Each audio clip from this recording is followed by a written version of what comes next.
Se tivesse nascido no Brasil, Marcos Chagas seria certamente futebolista. Como nasceu no Cartacho e sendo desportista, obrigatoriamente tinha que ser ciclista. Sim, eu sou de um concelho que tem uma grande tradição na modalidade, e concretamente a minha terra também, porque Pontevel é, para além de me ter visto nascer a mim, viu também nascer outros grandes atletas, não só do ciclismo como de outras modalidades, mas no caso concreto do ciclismo, viu primeiro nascer o meu tio, o Ramiro Martins, que foi a pessoa que me inspirou, vamos dizer, a ser corredor de bicicleta, mas tem muito a ver realmente com o concelho e com essa tradição que o concelho tem. Por exemplo, seu contemporâneo é também o José Xavier, por exemplo.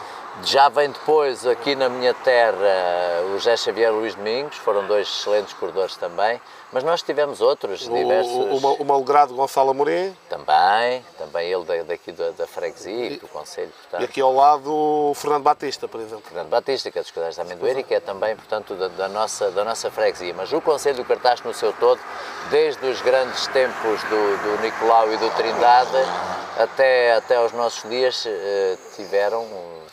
felizmente, grandes valores da modalidade. Há quem diga que o Cartacho rivaliza com o Concelho de Águeda no número de vencedores de etapas da Volta a Portugal.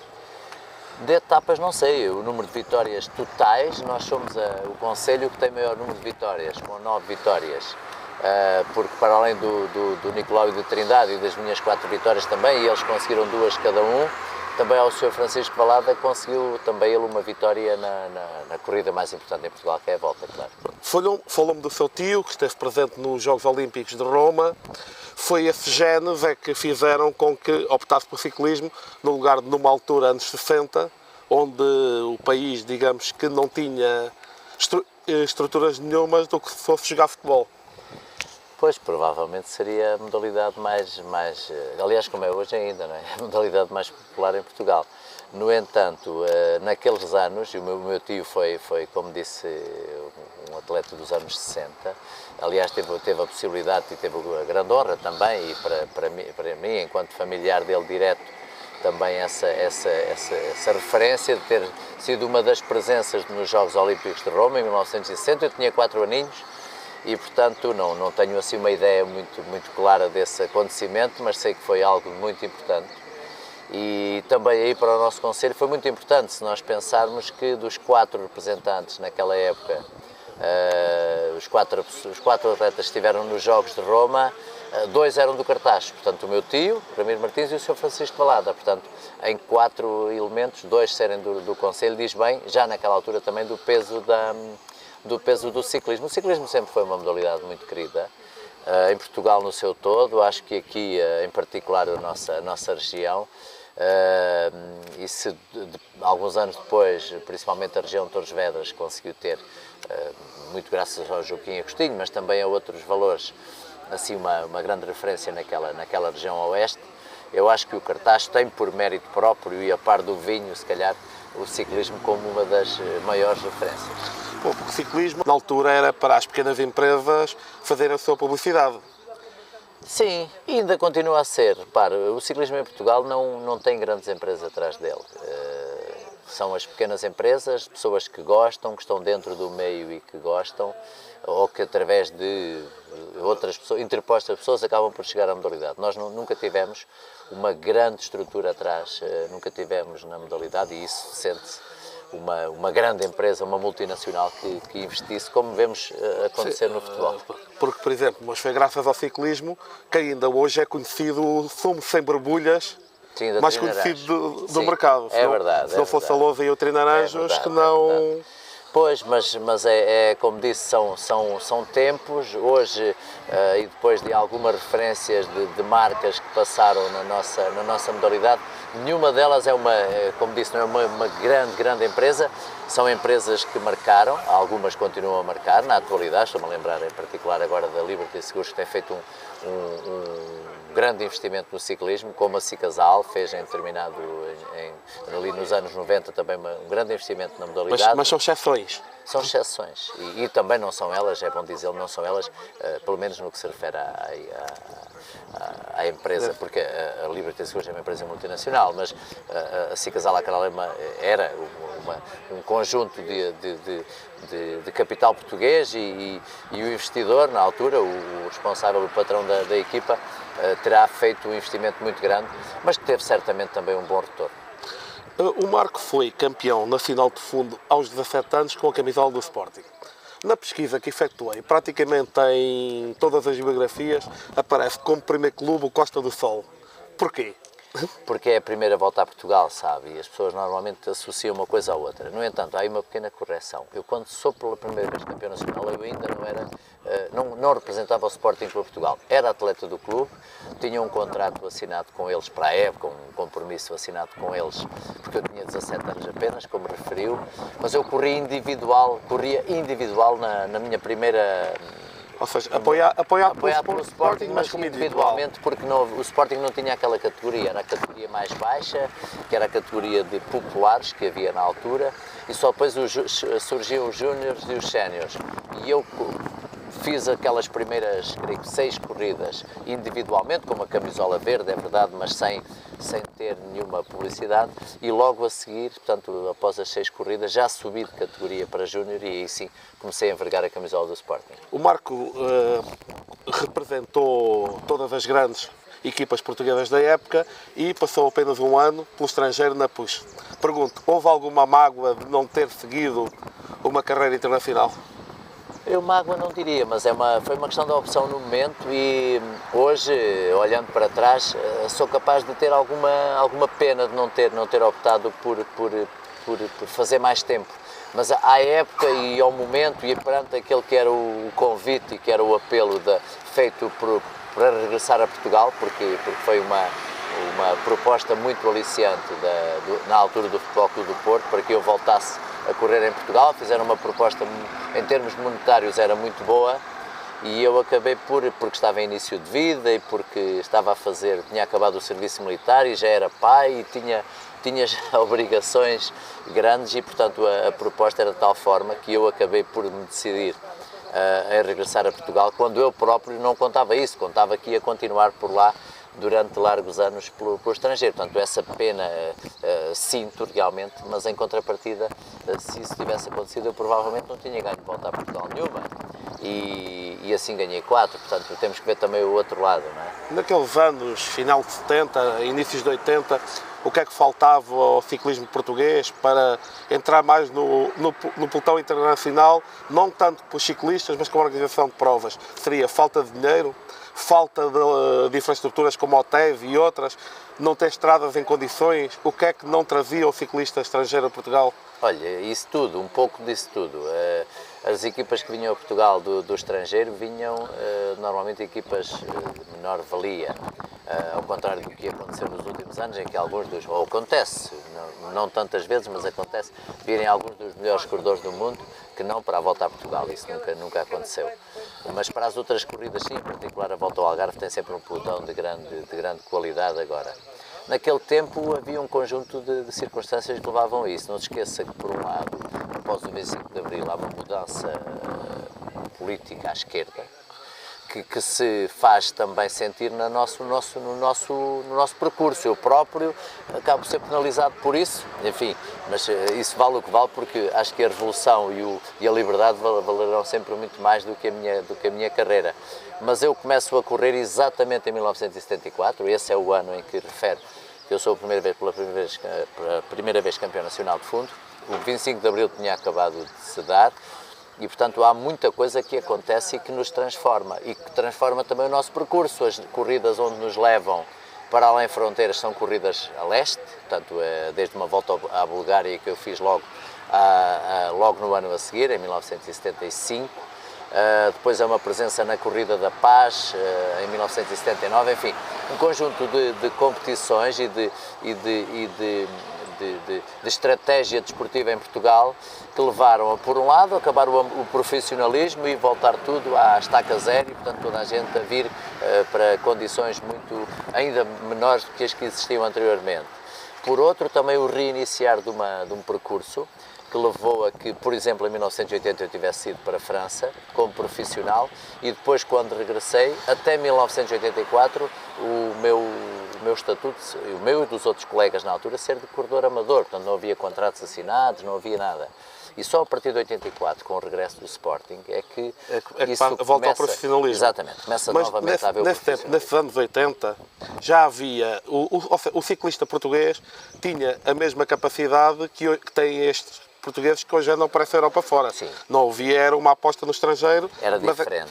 Mas a Pelas capacidade, razões que eu referi, em termos técnicos e de qualidade... Sim, eu acho que sim, acho que, enfim, não estou aqui a puxar a brasa à minha sardinha, mas acho que teria qualidade para fazer uma carreira internacional ao nível do que fazem atualmente os nossos corredores, e felizmente temos bastantes a correr nas melhores equipas do mundo. Naquela altura não, o ciclismo português, até o próprio ciclismo espanhol também, mesmo sendo uma potência, também sofreu ali um pouco desse mal de nós termos também um país, nós principalmente somos um país periférico, e portanto longe de tudo, nós cada vez que tínhamos de fazer uma deslocação, só a Espanha já era uma aventura. Exato. Já era uma aventura, imagine ir, como nós chegámos a fazer, mesmo já nos anos 80 e principalmente no ano do Joaquim Agostinho, que infelizmente depois foi o ano da morte dele também, mas antes disso nós fazermos deslocações de carro para a França, para irmos competir, e chegámos lá à véspera da competição. E possivelmente as outras equipas internacionais já todas tinham o seu autocarro. Não, e faziam viagens de avião, não havia ligações de carro em distâncias tão grandes quanto as que levavam, por exemplo, um português a ir, como nós, a começar uma corrida no sul de França ou no Luxemburgo, não é? Vamos voltar então a esse ano de 84, em que ingressa no Sporting como número 2 de Joaquim Agostinho. Como é que era essa experiência e como é que era o homem? Para mim foi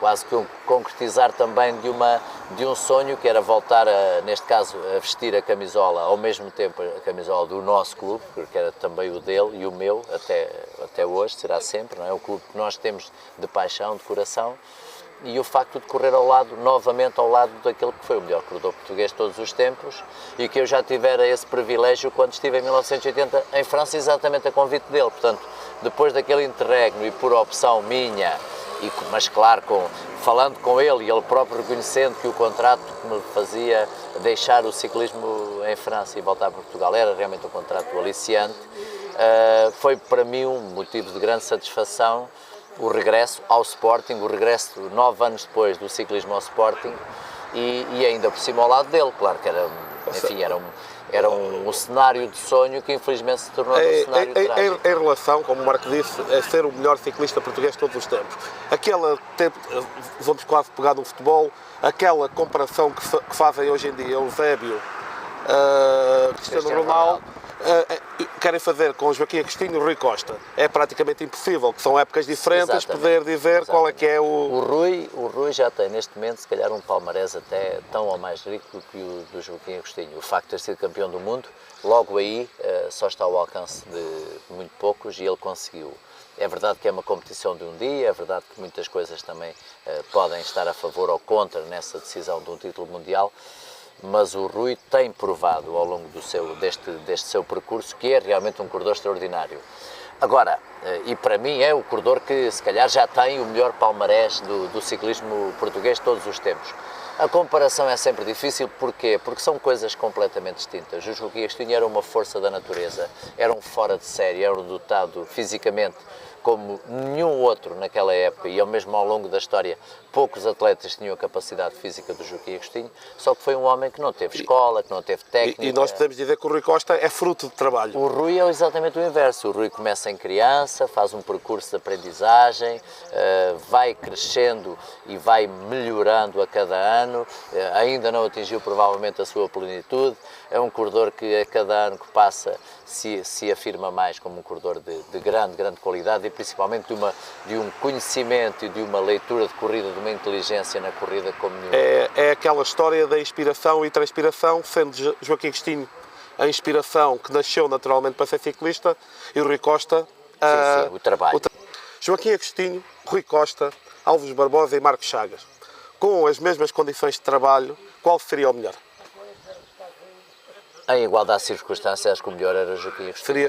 Seria sempre Joaquim Agostinho. Porque as qualidades naturais que ele tinha mesmo com as limitações, como há pouco eu fazia referência, de não ter tido a escola de aprendizagem que nós tivemos, que eu tive, que o próprio Alves Barbosa na sua época teve e que o Rui atualmente ainda tem, o Joaquim Agostinho era, em termos físicos, melhor que todos nós e, portanto, isso é inquestionável. Sim, porque diz-se que ele só não ganhou o Tour porque não tinha equipa para isso.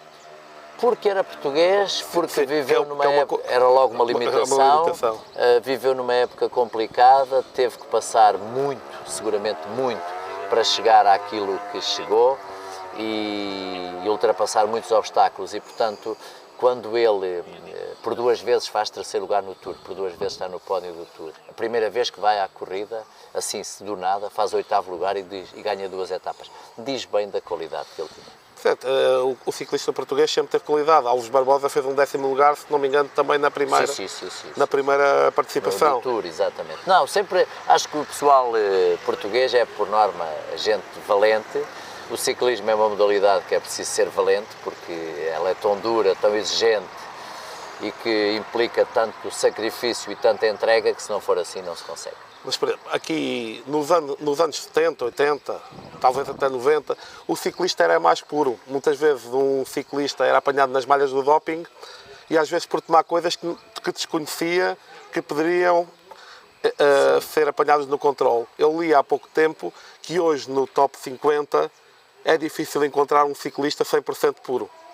Ou seja, que são todos, a grande maioria é criada por suplementos energéticos. É evidente que os tempos são completamente diferentes. Hoje, qualquer atleta de qualquer modalidade semelhante ao ciclismo tem um acompanhamento médico e em termos suplementares que não existia no nosso tempo. Quando eu comecei a correr nos anos 70 e ao longo de muitos anos, os nossos abastecimentos cingiam-se a fruta, maçã, banana, que levávamos na camisola, cubos de marmelada e de açúcar. Algumas frutas cristalizadas e depois nas etapas mais longas havia uma canja, estou-me a lembrar do Porto de Lisboa, em que levavam um termo com canja que nós ingeríamos ao longo da etapa, enfim, coisas que hoje parecem quase anedóticas. No entanto, é a realidade. E eu corri até 1990 e só nos últimos anos é que nós nos começaram a chegar alguns suplementos, alguns para a época do início de suplementos alimentares.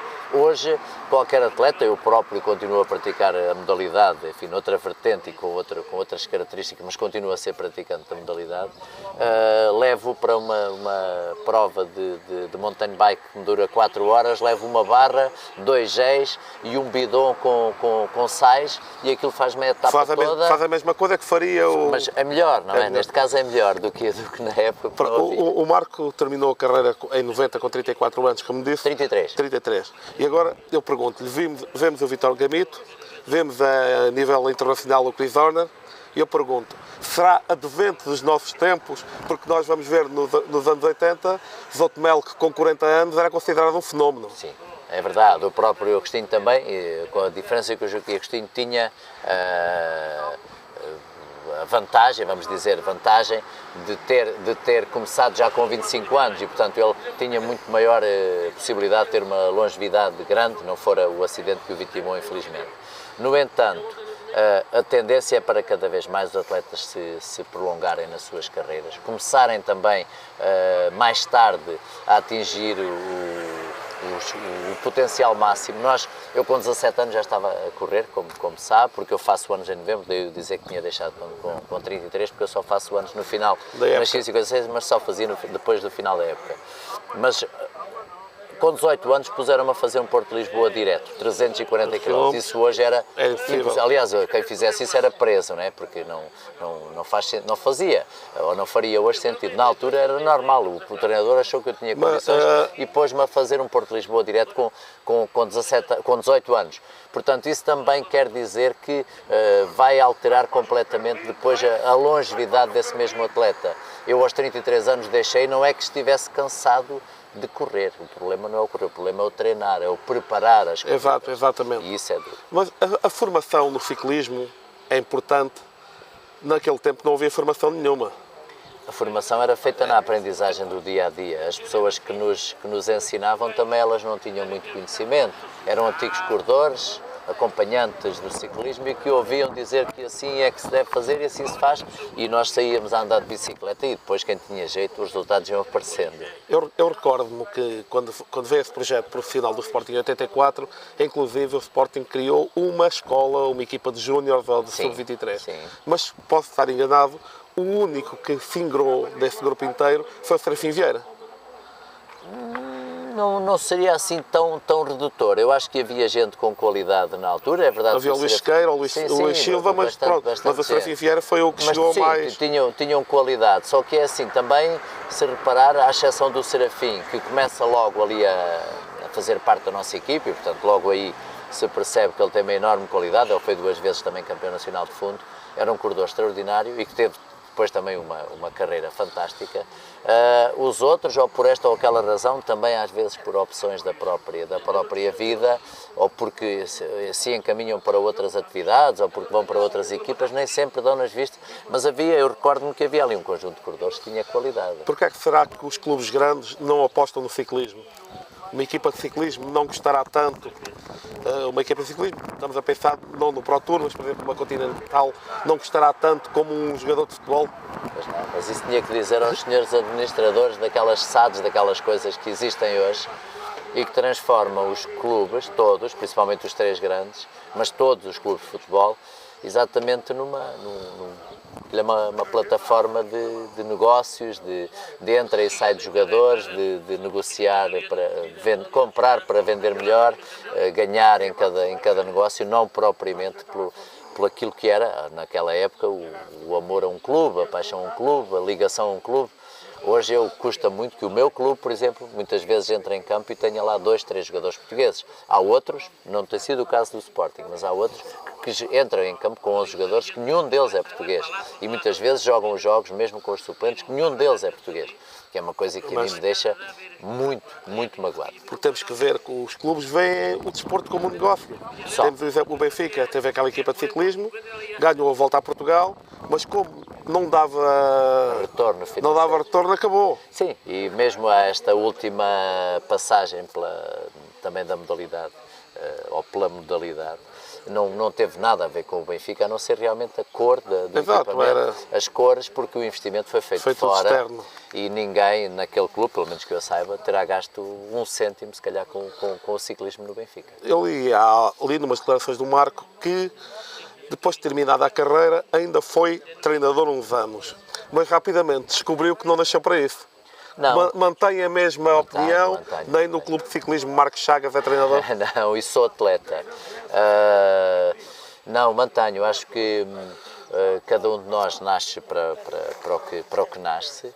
Eu sempre fui um apaixonado pela modalidade, serei sempre, mas quando, naqueles 5 anos em que fui treinador, mesmo com um projeto muito aliciante no início e que me enchia, também rapidamente acabou por razões também de dificuldades financeiras das empresas envolvidas, acabamos por perceber que depois, a partir dali, quando a exigência é maior, e no caso concreto da Cicas Alacaral, onde eu estive 3 anos, ainda maior é a pressão e maior também é o desgaste.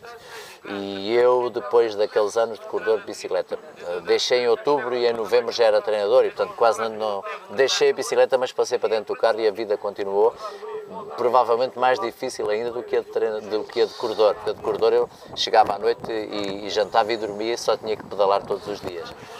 Quando nós dependemos dos resultados dos outros atletas, quando nós dependemos, nós somos sempre os principais responsáveis. E, portanto, quando se ganha, tudo bem. Quando se é segundo, eu costumo dizer, o segundo classificado é o primeiro dos derrotados e dos últimos. Já ninguém se lembra.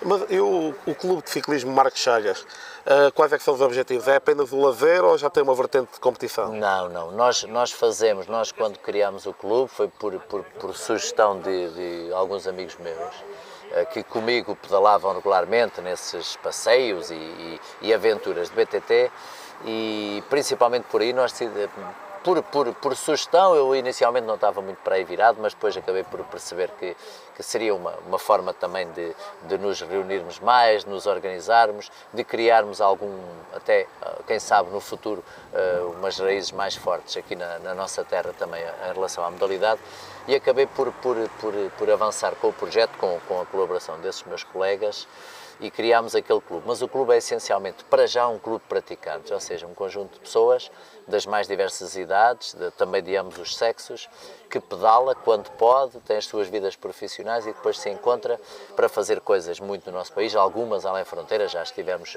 além fronteiras, já fizemos o ano passado o Madrid-Lisboa non-stop, foi uma grande aventura para os 4 que fizeram.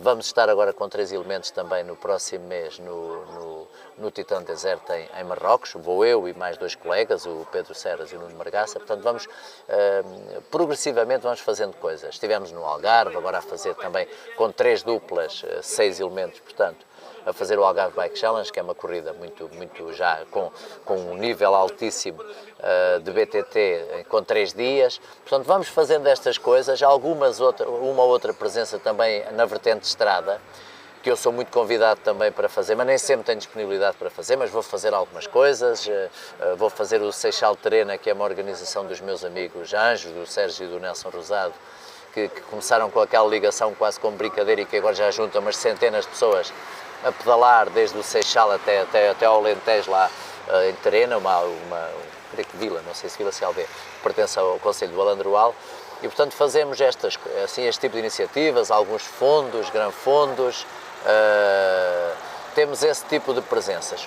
Fazemos também, já realizamos alguns eventos, nomeadamente na vertente também do BTT, já organizámos em conjunto com o Clube de Ciclismo José Maria Nicolau o ano passado o BTT da cidade do Cartacho. Este ano entendemos que não deveríamos fazer, ficou apenas entregue ao José Nicolau, mas fizemos aqui um BTT em Pontevel com o nome BTT da Caspiada, em parceria com a Filarmónica. A Filarmónica é uma instituição muito antiga também, centenária, e da qual eu tenho a honra de ser Presidente da Assembleia Geral, e portanto também há essa ligação.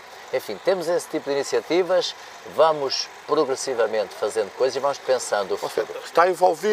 Acabam por estar envolvidos, é o amador, não é amador de amadorismo, mas o amador de amar a modalidade. Sim, de amar, é mais de amar que propriamente de amar, porque amadores nós somos a 100%.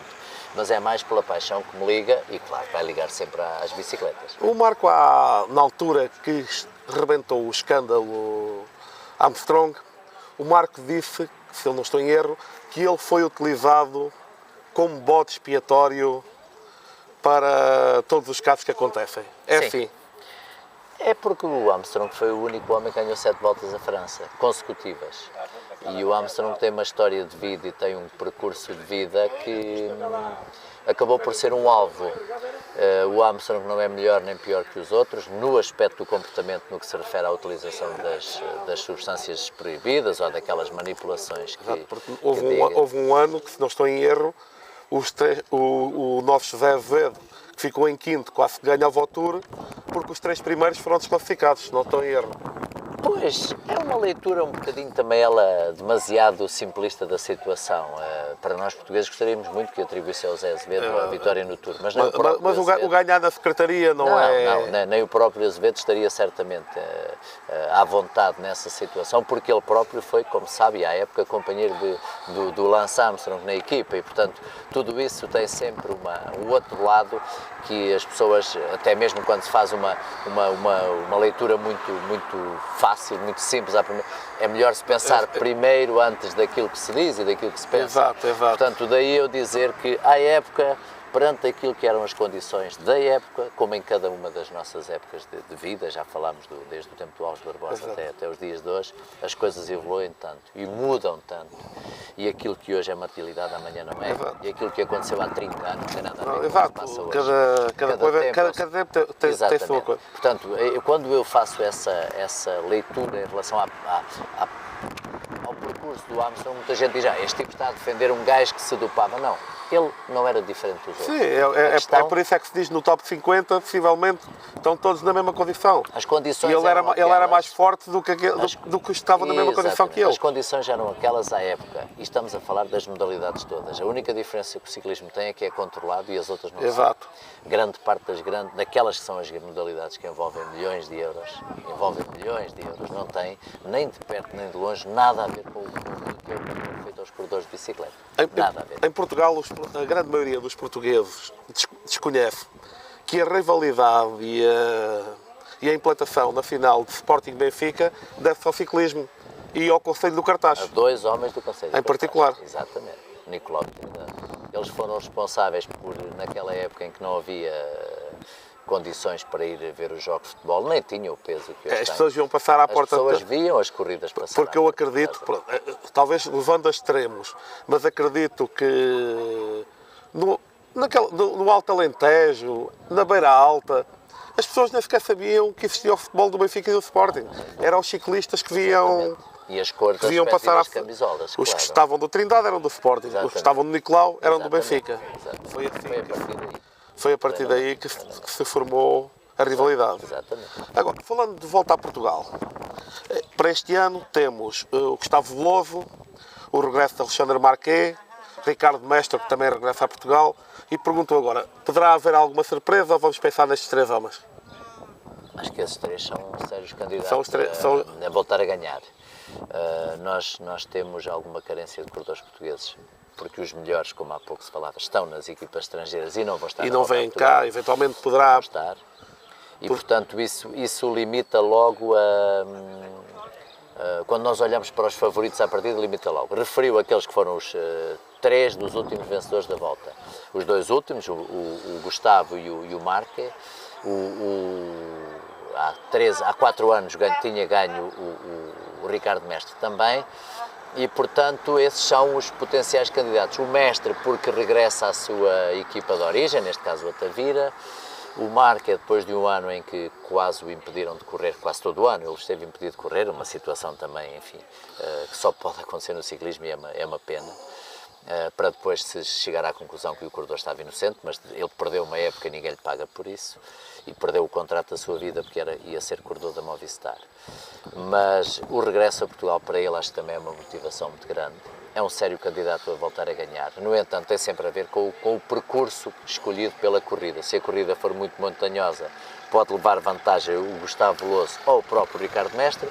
Se a corrida for mais acessível e que se discuta no contrarrelógio, o Marque é mais forte que os outros. E também, se calhar, ainda temos que contar com o eterno Rui Sousa, O Rui, que ainda andará por aí. que andará pelo menos nos primeiros lugares, lá está, beneficiará mais. Esse é o sentido inverso, né? Em relação ao Marque, esse beneficiará mais. Se tiver alta montanha, beneficiará menos se o percurso for mais talhado para roladores e contrarrogistas. Se chegássemos a voltar a Portugal uma semana para a frente, já poderia trazer os ciclistas que vão à volta à França, se as equipas quisessem. Mas se chegássemos uma semana para a frente, iria chocar com a volta à Espanha, possivelmente.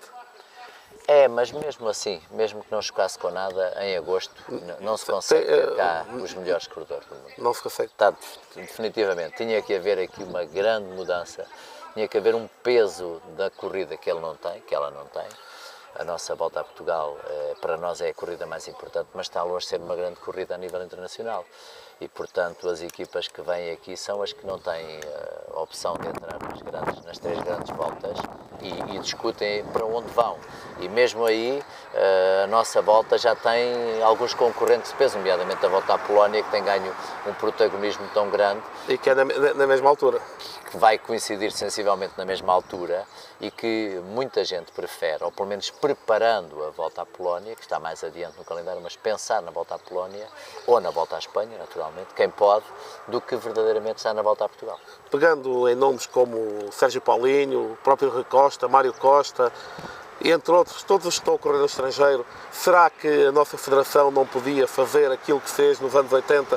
Faziam as federações da Europa de Leste e criar uma seleção nacional para provas internacionais, ou isso não é viável no mercado que temos, ter uma seleção no... Não é fácil porque os patrões desses corredores que referiu pagam-lhes e não Exato. pagam tão pouco assim. E a federação não poderia... Normalmente o que tem feito nestes últimos anos, até para compor o próprio pelotão, e é uma forma, uma possibilidade de alguns corredores participarem na Volta a Portugal, é realmente ter lá uma seleção representativa da Federação Portuguesa de Ciclismo, mas a grande maioria deles são corredores jovens, corredores que estão em equipas de clubes, como por exemplo o Clube de Ciclismo José Maria Nicolau, já teve corredores na Volta a Portugal integrados na Seleção Nacional.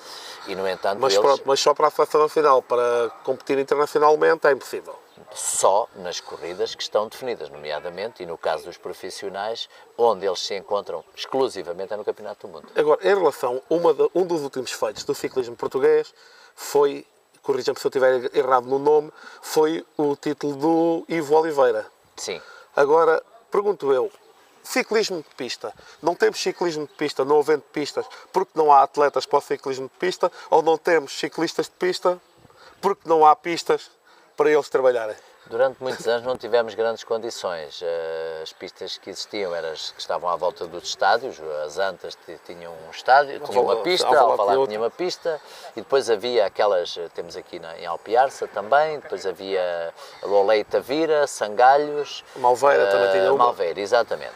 Portanto, eram as pistas que existiam no nosso país. Com a construção do velódromo, há uns anos a esta parte, O da Nadia, não? foi construído ali pertence à Nadia, mas que é em Sangalhos, as coisas mudaram radicalmente. Não é? Neste momento, os corredores portugueses têm uma infraestrutura do melhor que existe no mundo, com as condições todas para trabalhar, e aí surgiram resultados. Sim, mas infelizmente terão que dedicar-se àquilo e mudar-se para aquela zona, porque não... Por exemplo, um atleta do Algarve, apesar de ter Tavira, a pista de Tavira, não vai ter tantas condições. Para trabalhar naquele nível é evidente que tem que ser aliás, está lá construído o centro de alto rendimento, mas como em tudo, são opções. É evidente que nos corredores mais jovens é preciso conciliar isso com os seus estudos, porque normalmente são atletas que estão no período de estudos e, portanto, isso implica estarem nas suas zonas de residência, ou então serem transferidos realmente para aquele local, porque há condições para isso, e isso também já tem acontecido. Acho que é uma questão de opção, mas os resultados estão à vista. Na categoria de juniores, que é onde eles têm apostado, e porque estamos nesta fase, eles já conseguiram um título mundial, já conseguiram títulos europeus, significa que estão no bom caminho e que estão a trabalhar bem. Agora, claro, vão continuar a sua evolução, já são, no caso do Ivo e do Rui, dos dois irmãos gêmeos, já são sub-23, as coisas vão tornar-se mais difíceis, naturalmente, a concorrência é maior e o nível de exigência também, o nível competitivo é muito mais elevado, mas eles demonstraram qualidade e eu espero que continuem a evoluir para nos continuarem a dar resultados. Em relação aqui à nossa zona, havia o Clube de Ciclismo José Maria Nicolau e, se não estou em erro, o Clube de Ciclismo, ou era o Estrela, não sei, de Vila Xandorique. Será que não era mais proveitoso haver uma escola única a representar o Conselho do Cartaxo? Pois, provavelmente, mas sabe que as pessoas nem sempre se entendem nesse sentido e há coisas que são incontornáveis e, portanto, quando o Zé Nicolau já tem 10 anos daquele projeto, quando o Zé começou com este projeto, claro, entretanto surgiram outras ideias e o caso, nomeadamente, de Vila Xandori, que teve também uma equipa de miúdos e de feminina também, teriam certamente um projeto próprio, teriam outros objetivos também em termos de retorno dos próprios patrocínios que conseguiam obter e nem sempre têm o mesmo percurso. Eu compreendo a sua questão, mas sabe que é difícil, mesmo num concelho tão pequeno e tão pobre como é o nosso, é difícil de juntar as pessoas, nem sempre isso é possível. Para terminar, vou pedir ao Marco que dê aos leitores do Valor Local uma mensagem para lhes dizer porque é que eles deveriam escolher o ciclismo como modalidade. Não é uma escolha fácil e não é fácil também para mim dizer, olha, venham para a modalidade porque é muito boa. Se no que se refere à prática do ciclismo enquanto lazer e enquanto desfrutar da natureza, é provavelmente a melhor modalidade que existe. Permite-nos um contacto com as coisas, em estrada ou fora dela, permite-nos um contacto com os locais, com as gentes, nas mais diversas regiões do país ou fora do nosso país, mas o nosso país tem muito para oferecer e, portanto, tem muito por onde explorar.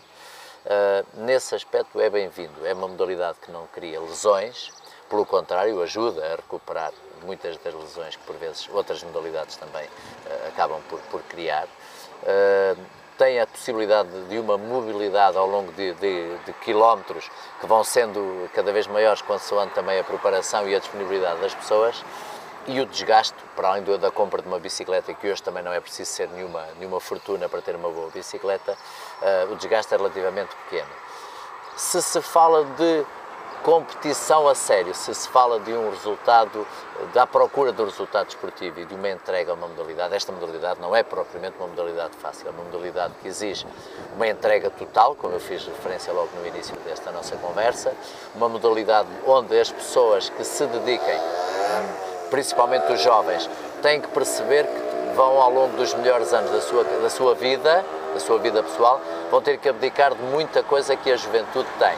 De outra forma, não dá para conciliar uma exigência desportiva como é a do ciclismo, em termos de resultados, volto a dizer, não dá para conciliar com uma vida de bom vivan, isso não dá. Portanto, é uma questão de opção, é uma modalidade sã, é verdade que é, mesmo com os problemas que ao longo da sua história sempre foram afetando, mas continuo a achar que é uma das modalidades mais sãs, com o espírito de entreajuda, espírito mesmo de rivalidade e de competitividade dentro da competição. As pessoas são amigas, as pessoas são leais umas às outras e, em termos gerais, claro que há exceções como em tudo, mas em termos gerais acho que é uma modalidade onde apetece estar. E eu pessoalmente, como fiz toda a minha vida nela e continuo a fazer, continuo a achar que é uma modalidade com um bom ambiente. Obrigadíssimo pelo tempo que nos dispensou e já agora desejo que possa acompanhar a aventura do Marco em Marrocos, que me parece é a sua próxima aventura no mundo das bicicletas. A grande aventura vai ser essa deste ano. Muito obrigado.